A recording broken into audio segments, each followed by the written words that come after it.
역사 이야기 이기환의 흔적의 역사 22번째 시간 시작하겠습니다. 네, 안녕하십니까. 예, 오늘 22회인가요? 이제 벌써 그렇게 됐네요. 22회 오래됐습니다. 오래됐네요. 네. 엊그제 같이 시작한 게 그런 것 같은데 벌써 22회가 됐네요. 네. 오늘은 하여튼 이 광해군이 장탄식을 했어요. 근데 왜 장탄식을 했냐? 이게 이제 고려의 외교 때문인데요. 어쨌든 그 부분에 대해서 얘기를 하려고 합니다. 사실 우리 같은 경우는 지정학적으로 조금 이 강대국 틈바구니에서 살 길을 찾아야 되는 그런 역사였잖아요. 그래서 네. 어떻게 보면 굉장히 피곤한 삶이죠. 네. 어떻게 보면 또 지혜가 필요했다고 볼 수가 있는 건데 중국을 상국으로 대접하면서 내부적으로 또 명실상부한 독립국으로서 어떤 위상 그걸 또 지켜나와야 했던 또 그런 역사 그런 흐름을 유지했던 거죠. 그러니까 고려의 경우도 외부적으로는 제후국을 자처했지만은 내부적으로는 이제 또 황제를 지칭했다 이렇게 얘기를 하는 거죠. 그 부르는 말이 있던데요.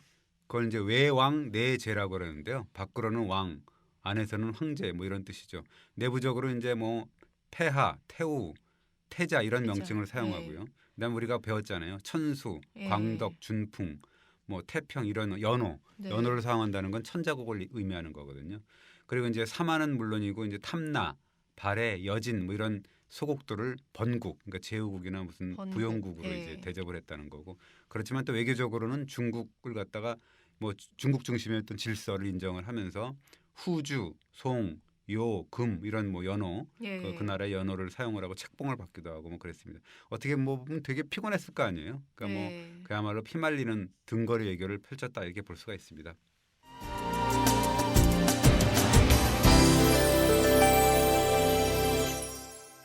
역사를 이제 통틀어 보면 계속 우리는 줄타기 외교를 해야 되는 상황이었던 거네요. 예, 이제 계속 이제 말씀을 드렸지만 예나 지금이나 마찬가지죠. 요즘도 미국, 중국 틈바구니에서 슈퍼 파워라고 요즘 하는데요. 힘들잖아요. 그러니까 네. 요즘도 보면 사드 이래가지고 아시아 인프라 투자은행 가입 이런 것 때문에 아주 골치 아프고 중국, 그러니까요. 미국 사이에서 네. 이제 현명에 대처를 해야 되는데 좀 잘 못해서 그렇지. 근데 외교가 왜 그 모양밖에 안 되냐 이런 지적들이 많더라고요. 네. 조선시대 광해군 때도 그랬나요? 그렇습니다. 그래서 그러니까 이제 광해군이 장탄식을 했겠죠. 그래서 오늘 왜 광해군이 장탄식을 했으며 그가 배우려는 고려 외교는 무엇이었는지 한번 알아보려고 합니다. 요즘 사람들도 공부해야 되는 내용이네요. 그렇습니다. 참고로 한번 삼아야 되지 않을까 생각이 돼요. 광해군은 왜 한탄을 한 거예요? 예, 이게 1621년에 이런 말을 합니다. 요즘 우리나라 인심을 살펴보면 밖으로는 계속 큰 소리만 치고 있다. 우린 반드시 이 큰 소리 때문에 망할 거야. 이렇게 그냥 아주 극언을 하게 됩니다. 무슨 일 때문에 이렇게 그건을? 예, 그때가 굉장히 급박한 상황이었잖아요. 그러니까 예. 우리가 이제 상국으로 모셨던 명나라가 그때 그 요동 전투에서 후금, 나중에 청나라로 바뀌는데요. 네. 줄줄이 패전을 했습니다. 그 명나라가 존망의 위기에 서 있고 그랬거든요. 근데 이제 그럼에도 불구하고 조선은 명나라가 최고라고 이제 추켜 세우고 왜냐하면 이제 임진왜란 때 다 망한 나라를 구해준 나라라고 이제 했기 때문에 그 은혜를 갚아야 된다는 거죠. 그걸 이제 우리가 흔히 제조지은이라 그래갖고 다시 나라를 만든 제조 그런 은혜를 갚아야 된다 그래서 그렇게 이제 불렀습니다. 그렇다면 당시에 떠올랐던 그 후금은 무시했겠네요. 그렇죠. 이제 오랑캐 나라니 이렇게 해갖고 아주 무시를 했죠.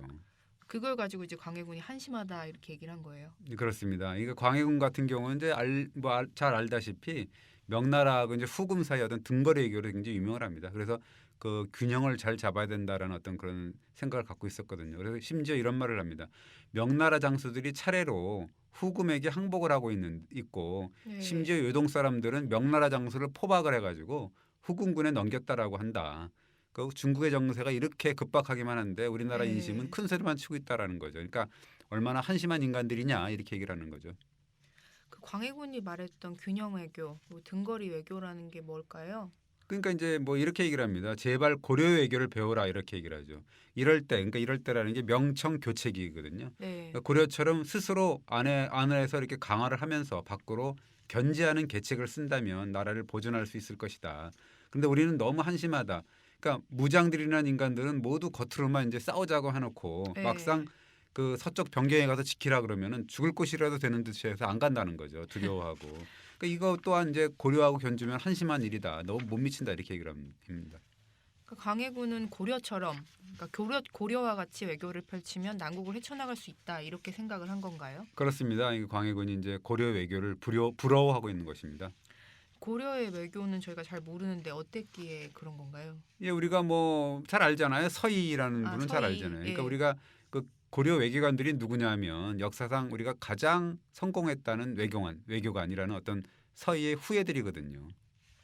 이 서희의 외교를 한번 또 설명을 해주셔야 될 것 같은데요. 예, 이게 서기 993년이니까 지금부터 한 1120년 정도 전인가요? 뭐 하여튼 우리가 잘 알죠. 우리가 소손령이라 그래서 네. 그 거란 80만 대군이 이제 고려를 침공을 합니다.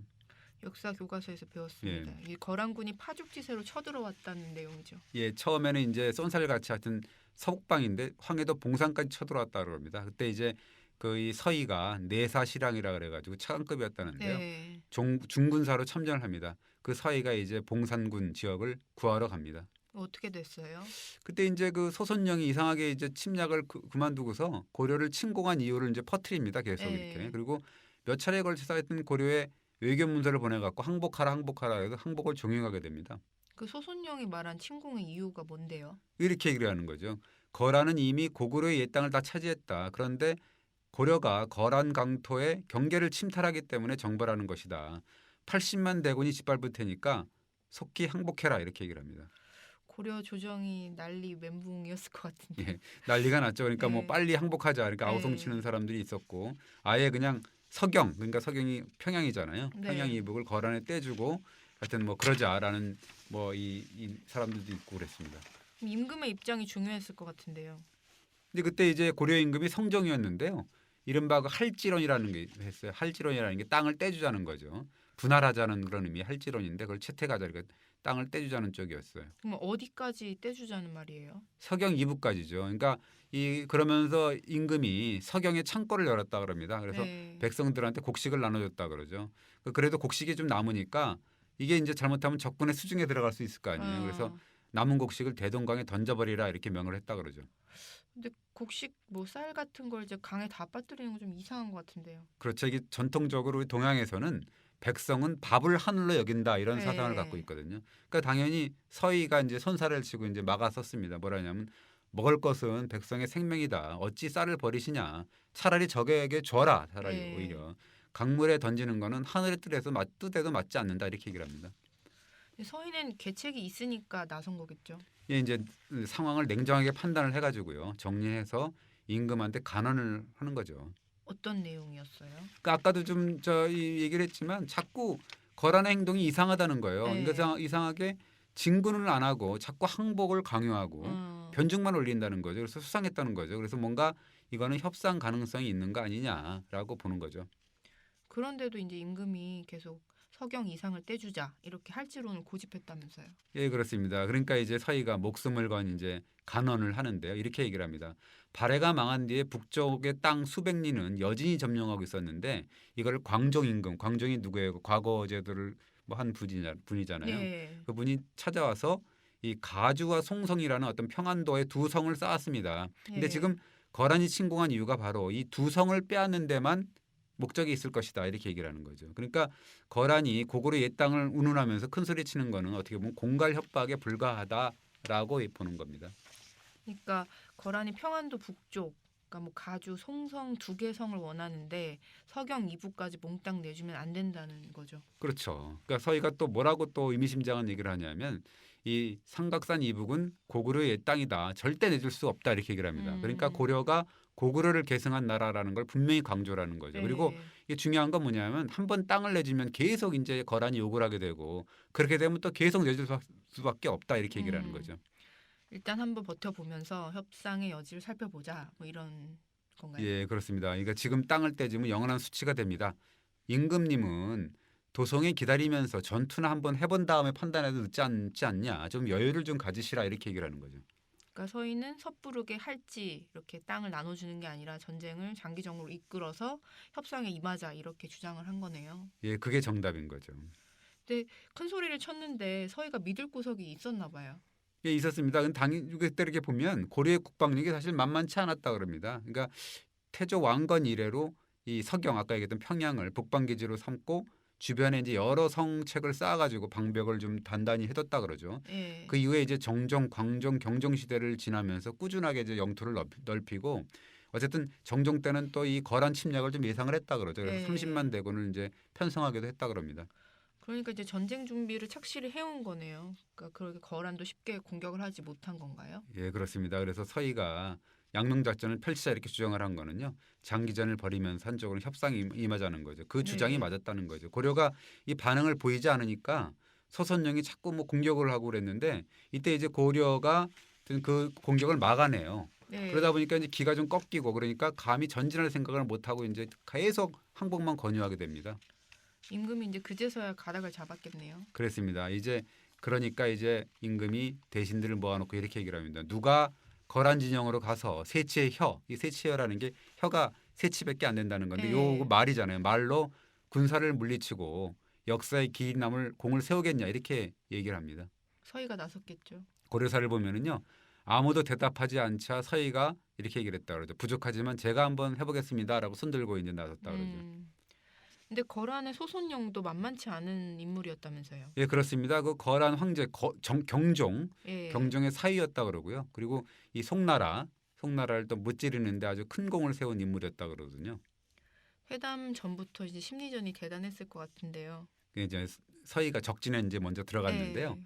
일단 통역을 시켜가지고 회견 때 이제 예절을 물어봤다 그러죠. 그래서 아. 어떻게 보면 간을 본 거죠. 그러니까 예. 탐색전 이렇게 네. 해가지고 이제 잘못하면 이제 준비 없이 회담에 갔다가 낭패를 볼 수 있었을 거 아니에요. 그래서 그런 거죠. 소손영이 뭐라 그랬어요? 나는 대조, 그러니까 큰 나라 거란의 귀인이다. 마땅히 고려 사신이 뜰 아래서 그 이 집 위에 있는 방 위에 있는 당 위에 있는 나한테 절을 해야 된다. 먼저 이렇게 도발을 하게 됩니다. 당연히 물러서지 않았겠죠, 서희가. 그렇죠. 이제 서희가 뭔 소리냐. 뜰 아래에서 절을 한다는 거는 결국 신하가 임금한테 하는 예의다 이거죠. 예. 그러니까 두 나라 대신이 서로 마주보는 건데 무슨 가당치 않은 얘기냐 이렇게 버티게 됩니다. 신경전이 대단했네요. 누가 이겼습니까? 이게 이제 소손영도 고집이 만만치 않았던 것 같아요. 이게 뭐 하여튼 뭐 양측이 어쨌든 뭐 네 차례 정도 뭐 이렇게 신경전을 뭐 철저하게 벌였다 그러는데요. 그러니까 해결의 실마리를 좀 찾지 못하니까 서희가 이제 그냥 객사로 돌아와가지고 누워버렸다 그럽니다. 예. 일어나지 않았다 그래요. 그러니까 소손영이 이제서야 아 그래 이제는 뭐 뜰이 아닌 당 위에서 그러니까 뭐 집 위에서 방 위에서 예를 차리도록 허락을 했습니다. 그래서 서희가 이제 못 이기는 체하고 이제 그 소순영하고 대등한 자리에서 앉아서 본격적인 회담에 나섰다 그럽니다. 일단 신경전에서는 승리한 거네요. 정식 회담은 어땠어요? 팽팽한 접전했다 그러는데요. 소선영이 먼저 포문을 열었다 그럽니다. 고려는 신라 땅에서 건국을 했고 고구려 땅은 지금 거란의 소유다. 근데 고려가 자꾸 이를 야금야금 침식하고 있다. 그리고 고려는 우리가 국경을 접하고 있는데 네. 바다 건너 송나라를 자꾸 섬기는 거 아니냐. 그래서 거란이 고려를 토벌하는 것이다. 지금이라도 땅을 떼어서 바치고 조회를 한다면 봐주겠다 이렇게 얘기하는 거죠. 그러니까 고려는 신라 땅에서 일어나 가지고 신라를 계승했는데 왜 지금은 거란의 영역이 된 고구려의 고토를 자꾸 야금야금 침범하느냐 이렇게 주장을 하는 거죠. 그러니까 어떻게 보면 거란의 입장에서는 당연히 할 수 있는 주장처럼 보이기도 하고요. 근데 이제 서희가 조금 더 당황하지 않고 조곤조곤 아주 그냥 응술하게 되는데요. 그건 뭔 소리냐 이거죠. 그러니까 네. 고려는 바로 옛 고구려를 계승한 나라다. 나라 이름을 봐라 이거죠. 나라 이름이 고려지 않냐 이거죠. 네. 그래서 고구려를 계승해서 고려라고 하지 않았냐 이거죠. 그리고 평양에 도읍을 둔 까닭이 바로 그것이다. 평양이라는 건 사실 고구려의 수도였잖아요. 지금 그렇죠. 예. 서경이라 그래갖고 하나의 이제 부도를 둔 거잖아요. 네. 그러니까 그리고 또 고려가 거란의 영토를 침식하고 있다는 건 말이 안 된다. 그 사이에 여진족이 있다 이거죠. 그러니까 바로 그 여진 때문에 고려가 거란을 찾아서 조공을 하지 못하는 것이다. 이렇게 얘기를 합니다. 여진이 중간에 있어서 거란에 조공을 못했다. 어떻게 보면 좀 궤변 같은데요. 그런데 이건 뭐 외교 전쟁이잖아요. 그 협상이니까 서로 이제 계속 그 뭐 이렇게 탐색전을 벌이면서 막 말도 안 되는 주장을 어떻게 얼마나 그 궤변을 현실성 있게 얘기를 하는 거냐 이런 거죠. 그러니까 서희가 한 수를 더 뜹니다. 뭐라고요? 그러니까 고려가 거란의 예를 차리고 조공을 바칠 수 있는 방법이 있다. 예. 여진을 쫓아내고 고려의 옛 땅을 돌려주면 될 거 아니냐. 그리고 거기에 성을 쌓고 도로를 내게 되면 고려와 거란은 직접 그냥 통할 수가 있다는 거죠. 여진이 중간에 예. 없으니까. 그렇게 되면 고려는 거란을 아련하고 조공을 바칠 수가 있다 이렇게 얘기를 합니다. 되게 희한하네요. 궤변 같기도 한데 어찌 네. 생각하면 합리적인 제안처럼 보이기도 하고요. 그렇죠. 그러니까 소선영도 그 말에 이제 할 말을 잃고서요. 그때 이제 거란 황제도 성종이었거든요. 성종이 한테 이제 소선영이 가서 협상 내용을 보고를 합니다. 그러면서 뭐라 하냐면 골치 아프다 이거죠. 고려가 이제 화친을 청했으니까 전쟁을 중지하는 게 좋을 것 같다라고 얘기를 합니다. 그래서 거란이 여진 땅을 고려에 돌려준 거예요. 그렇습니다. 그게 이제 아주 유명한 강동 강동 육주. 육주라고 네. 우리가 얘기하잖아요. 그러니까 서희가 세체혀로 압록강 동쪽 지역, 그러니까 그걸 강동이라고 그러죠. 강동 280리를 건설했다라는 그 강동 육주입니다. 엄청난 외교적인 성과네요. 그렇죠. 왜냐하면 이제 그 당시 기세로 봐갖고는 땅도 빼앗기고 네. 항복을 해야 될 판이었잖아요. 오히려 280리나 되는 땅까지 차지했잖아요. 그게 이제 싸우지도 않고 승리했다는 것 어떤 그런 위기전의 어떤 그 아주 대승인 거죠. 희한한 논리잖아요. 당신 나라한테 직접 조공을 바치려니까 양국 국경이 맞아야 된다 이거죠. 근데 가운데 양국 관계를 방해하는 여진 땅이 있으니까 그 여진 땅을 우리한테 줘라. 어? 그러면 이제 우리가 직접 그 거란에 조공을 하겠다 이거죠. 협상 전략이 참 대단하네요. 예, 그렇습니다. 고려가 또 신라가 아니라 고구려를 계승한 나라여서 국호를 고려라 했다는 거잖아요. 네. 어떻게 보면 이제 그것 때문에 평양을 도읍을 했다고 주장하고 그래서 협상 상대를 아주 꼼짝 못하게 한 거죠. 서희의 외교는 정말 전쟁에서 싸우지 않고 승리한 외교의 대표적인 사례네요. 그렇죠. 이제 서희가 거란한테는 4대 명분을 준 거죠. 섬길 큰데 섬길 사자잖아요. 그 섬기는 명분을 주고 대신에 이제 군사 요충지고 또 고구려의 고토, 강동 육주를 챙기는 어떤 실리를 챙겼다고 볼 수가 있습니다. 근데 또 의미심장한 승리가 따로 있다면서요? 가장 의미심장한 승리라고도 볼 수가 있는데요. 이 어떻게 보면 고려가 고구려의 적자임을 어떻게 보면 공식 확인한 거죠. 네. 그러니까 이로써 이제 어떻게 보면 고구려의 역사라는 거는 공식적이고 객관적으로 그 고려의 역사로 이제 공식적으로 편입이 됐다 볼 수가 있습니다. 전쟁이 끝난 다음에 고려의 후속 외교 더욱 빛났다면서요? 근데 협상대로 고려는 이제 거란의 연호를 했어요. 그러면서 이제 뭐 남쪽이죠. 송나라가 남쪽에 있었거든요. 네. 사신을 파견합니다. 왜냐하면 또 등거래 얘기를 또 해야 되잖아요. 그래서 뭐라 그러냐면 송나라한테는 이렇게 얘기를 해요. 송나라하고 합동작전으로 해서 거란을 정벌하면 어떠냐고 제안을 하죠. 그러니까 네. 송나라가 이제 겨우 이제 북쪽이 지금 변방이 안정이 됐는데 경솔하게 군사를 움직일 수가 없습니다. 이렇게 얘기를 하거든요. 거절하게 되니까 이제 그때 고려가 송나라 국교를 끊어버리죠. 듣기만 해도 정말 절묘한데요. 근데 송나라는 어차피 거란을 공격할 힘이 없었잖아요. 바로 그거죠. 그러니까 송나라가 이미 이제 거란하고 싸우느라고 이제 고려의 협공 제안을 받아들일 수 없었던 거죠. 고려가 이제 그걸 알고 송나라를 찾아가고 거란을 공격하자 이거죠, 같이. 네. 그렇게 이제 제안을 했던 거고요. 또 그러니까 고려는 송나라의 외교관계 단절이라는 명분 그리고 또 격식까지 갖추면서 거란을 상국으로 모시는 절차, 외교 절차를 다 마무리를 한 거네요.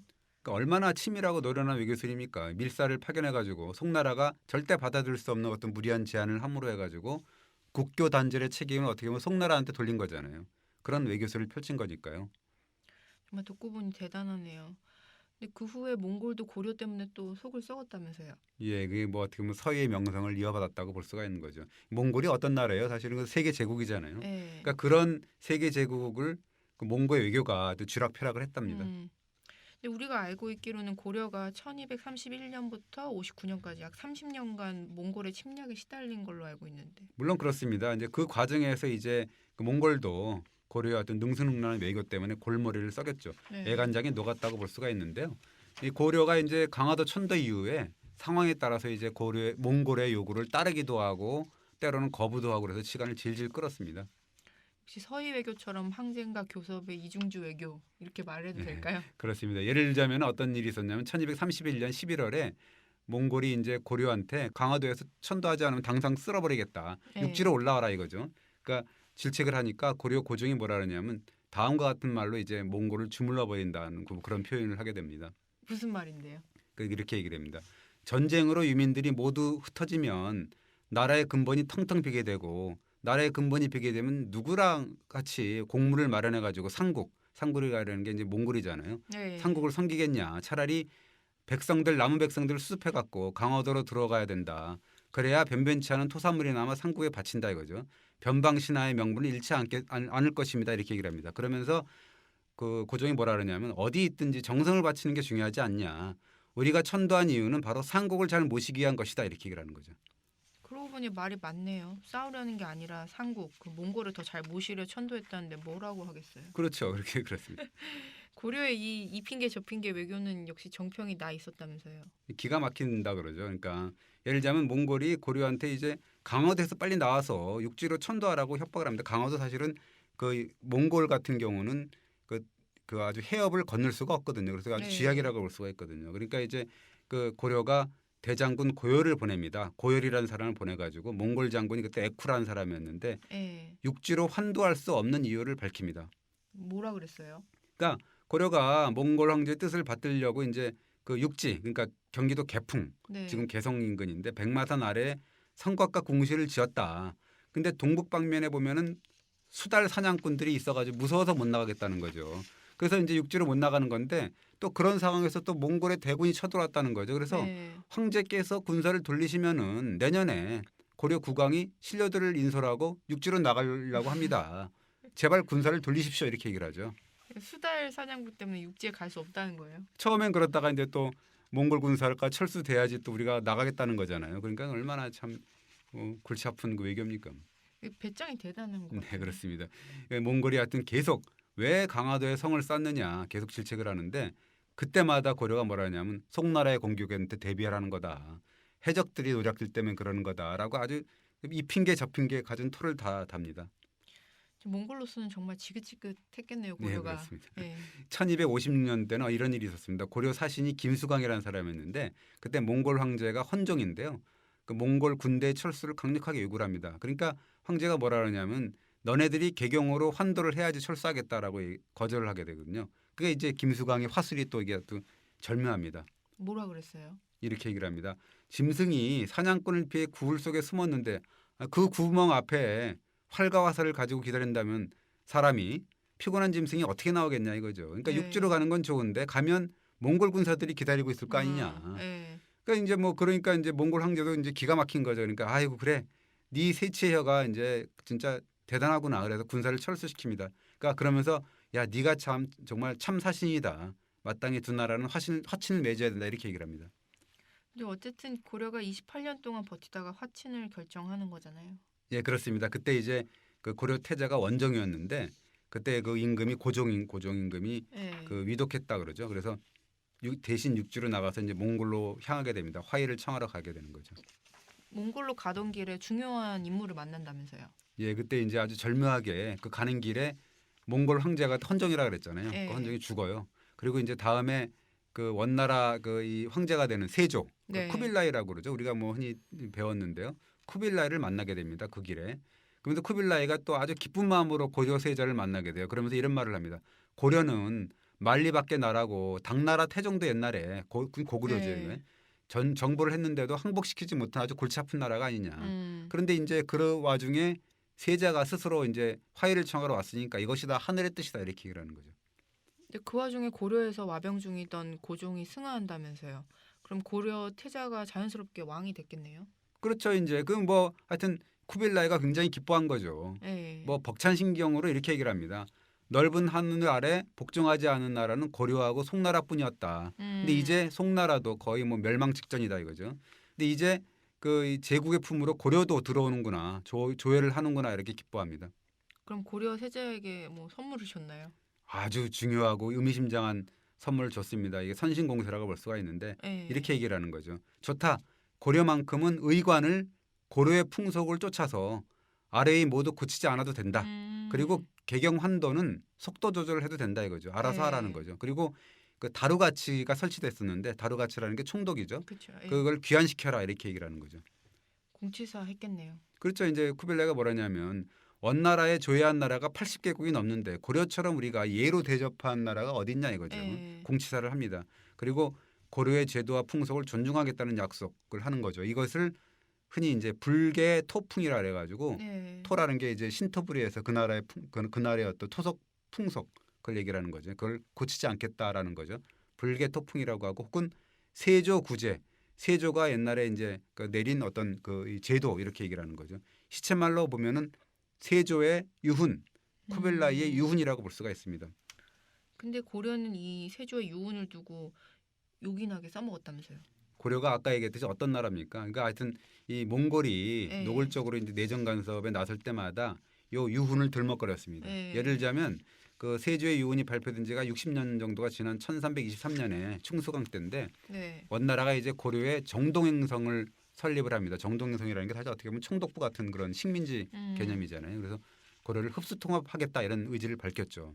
큰일이 일어났네요. 난리가 났죠. 고려가 이제 당시에 이제 원나라에 뭐 이지연이라는 사람이 있었거든요. 네. 그러니까 이지연이라는 사람이 예의 이 세조의 유훈을 인용을 하면서 불가합니다라고 외쳤습니다. 뭐라 그러냐면은 세조 황제의 조서 덕택에 네. 고려의 옛 풍속이 유지되고 종묘와 사직이 보존됐습니다. 이게 다 세조 황제의 덕분인데 이제 고려에 행성을 설립한다고 합니다. 좋습니다. 다른 건 다 논하지 않더라도 여러분은 세조의 조서를 따르지 않는다는 말입니까? 라고 얘기를 합니다. 세조의 유훈을 지키라 이렇게 말한 거니까 원나라 황제가 당연히 당황했겠네요. 이재현이가요. 전국을 찢어졌다고 볼 수가 있습니다. 당시에 원나라 황제가 영종이라는 분이었는데 마침 그 짐은 쿠빌라이 그 세조, 예. 세조의 정치를 본받고 회복한다라는 조서를 내렸던 때거든요. 그러니까 이재현이가 바로 이제 그런 점을 겨냥을 해가지고 원나라 조정을 협박을 한 거죠. 세조의 유훈을 지키지 않으려는 것이냐 이렇게라고 하는 거죠. 그래서 어떻게 됐어요? 결국 정동행성의 설치 계획이 결국 철회했다 그럽니다. 몽골로서는 정말 고려가 징글징글했겠네요. 네, 그렇습니다. 이 고려가 이 원나라하고 화친한 이후, 그러니까 1259년 화친한 네. 이후에도 어지간히 하여튼 애를 먹여가지고 11년이 지난 뒤에 이제 그때서야 개경으로 환도를 했거든요. 그러니까 견디다 못한 이제 몽골 조정이 야, 안 되겠다 이놈들 이제 다시 재침공을 해야 된다라고 네. 이제 타진을 하게 됩니다. 1269년에 그렇게 타진을 하게 됩니다. 그래서 어떻게 됐어요?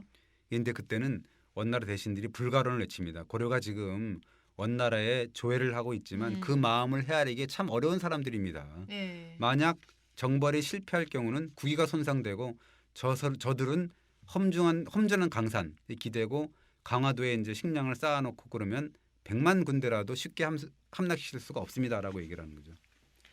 그러니까 유라시아 대륙을 벌벌 떨게 했던 공포의 제국 몽골도 고려의 왜고전에는 두 손 두 발 다 들은 거네요. 그렇습니다. 그러니까 이제 조선의 광해군이 수백 년 뒤에 서유와 고려의 외교 정책 좀 닮으라고 아주 가슴을 치고 한탄을 하고 그랬던 거죠. 결국 그 광해군이 축출되고 나서 인조가 들어왔는데 네. 다시 또 이 숙명 반청 정책을 피고 이러다가 결국 뭐가 일어났어요. 그 병자호란 정묘호란 병자호란이 일어나고 결국 삼전도에서 무릎을 꿇는 지난번에 우리가 봤던 네. 그런 아주 치욕적인 결과가 나왔잖아요. 그래서 어떻게 보면 그 이 타산지석으로 삼아야 되는 부분이죠. 지금 이 순간에 더 새겨들어야 될 광해군의 외침이 아닐까 이런 생각이 그렇습니다. 드는데요. 지금 외교를 한번 생각해 보면은요, 우리 외교관들이 사실은 다 서희의 후예들이잖아요. 그래서 어떻게 생각하는지 잘 모르겠습니다. 뭐 하여튼 강대국 틈바구니에서 잘 이렇게 요리를 해가지고 그 서희의 외교술, 그다음에 광해군의 외교술 이런 걸 좀 한번 공부를 해가지고 네. 해야 되지 않나 이렇게 생각이 됩니다. 오늘은 여기까지 하겠습니다. 감사합니다. 예, 고맙습니다.